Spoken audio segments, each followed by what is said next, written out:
Menyikapi untuk kasus hukum selama 2022, ada Ya, beberapa persoalan hukum yang menarik untuk dibahas nih. Kira-kira apa nih tanggapan kita nih?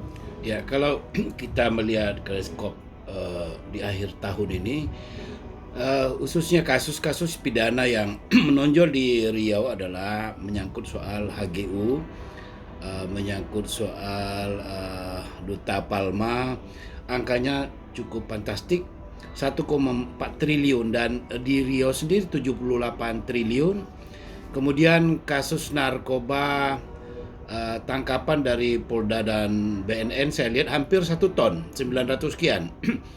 Kemudian adalah tipikor, tersangkut paut dengan kepala daerah, Bupati Kuansing, dan yang menarik adalah berkaitan dengan Kepala Duta Kanwil. Palma ya, menyangkut soal Kakanwil BPN Provinsi Riau. Dan kasus-kasus lain yang menarik juga, masalah modus-modus yang kasus yang biasa-biasa, tindak pidana umum dan tindak pidana khusus juga. Tapi hal ini menarik.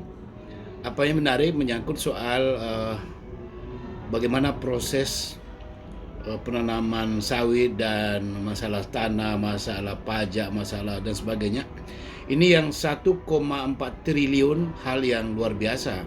Kalau dalam APBD di daerah Riau, terkecuali Bengkalis yaitu, dibandingkan berapa kabupaten yang bisa menghidupi proses administrasi pemerintahan di Indonesia. Kalau kita melihat narkoba, saya lihat angka-angka sebelumnya juga menarik, agak naik angkanya secara statistik. Yang menyangkut ini soal angka ini menarik, mungkin ya, mungkin saja soal proses kejahatannya mungkin juga meningkat atau turun, tetapi ada indikator bahwa semakin jelinya aparat penegak hukum khususnya kepolisian tentu memperketat operasi-operasi di daerah khususnya kepulauan-kepulauan, barang-barang masuk dari Indonesia. Jadi mungkin ada satu prestasi luar biasa di kepolisian. Kemudian KPK juga menyisir, dan saya berharap bahwa saya selaku Ketua Mahupiki Masyarakat Hukum Pidana dan Kriminologi di Perguruan Tinggi di Riau, kami berharap aparat penegak hukum benar-benar membersihkan jalur-jalur yang kira-kira bisa akses-akses masuknya narkoba dari luar negeri. Sebab mungkin kita menghapus narkoba tidak mungkin, tetapi paling tidak memperketat, mempersempit alur lalu lintas ini sehingga tidak banyak korban di daerah Riau. Kemudian menyangkut soal pertanahan ini dan lingkungan tanah juga, sebenarnya ini satu indikator bahwa dahulu memang banyaknya melibatkan diri sebagai aparat penegak hukum atau pejabat yang berwenang memberikan peluang, sehingga kita lihat kalau ini terus dibiarkan, maka orang-orang Riau yang tidak punya akses untuk memiliki tanah atau berusaha, sehingga tidak sebanding dengan pengusaha-pengusaha nakal dengan kebutuhan-kebutuhan ekonomi, terutama pertanian dan perkebunan di daerah Riau. Maka kita lihat bahwa harus banyak koreksi-koreksi dan kontrol masyarakat. Diharapkan para penegak hukum, terutama juga NGO atau LSM yang berkaitan dengan kontrol-kontrol tentang penegak hukum maupun perilaku-perilaku informasi yang bisa membantu aparat penegak hukum dalam menegakkan hukum. Sehingga kita lihat juga akses-akses ini ya secara nasional, kita lihat adanya keterlibatan kasus-kasus besar seperti kasus Sambo yang masih berlangsung hari ini. Jadi intinya adalah kami Ketua Mahupiki dan teman-teman ingin melibatkan diri di dalam kontrol dalam penegakan hukum ini, terutama dalam kerjasama, terutama di kaitan-kaitannya dengan masalah pidana.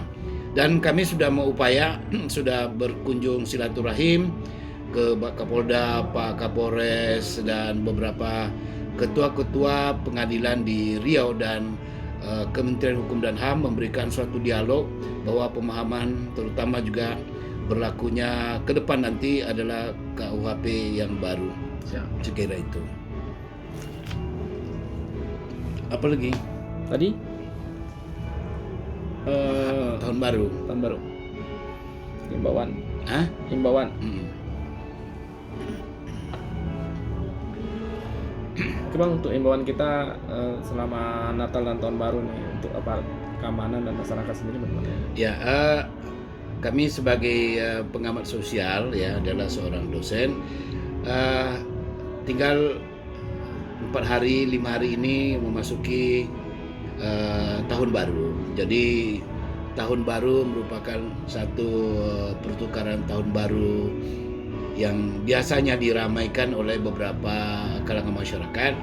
Kami mengajak bahwa euforia kadang-kadang membawa satu malapetaka. Kita beberapa tempat lain kita waspada tentang beberapa tempat-tempat misalnya indikasi adanya satu action yang merugikan, misalnya ada tumpukan keramaian, ada diragukan adanya peledakan ataupun berkunjung ke satu daerah yang serentak sehingga macet, mengakibatkan lalu lintas macet, kemudian eksiden. Jadi mungkin menahan diri, terutama juga COVID yang varian baru mulai merebak di beberapa tempat. Itu pun kita mengajak bahwa safety masing-masing melakukan satu kerjasama, dan itu juga jangan memboros dalam kegiatan-kegiatan ini. Itulah ajakan kami. Siap.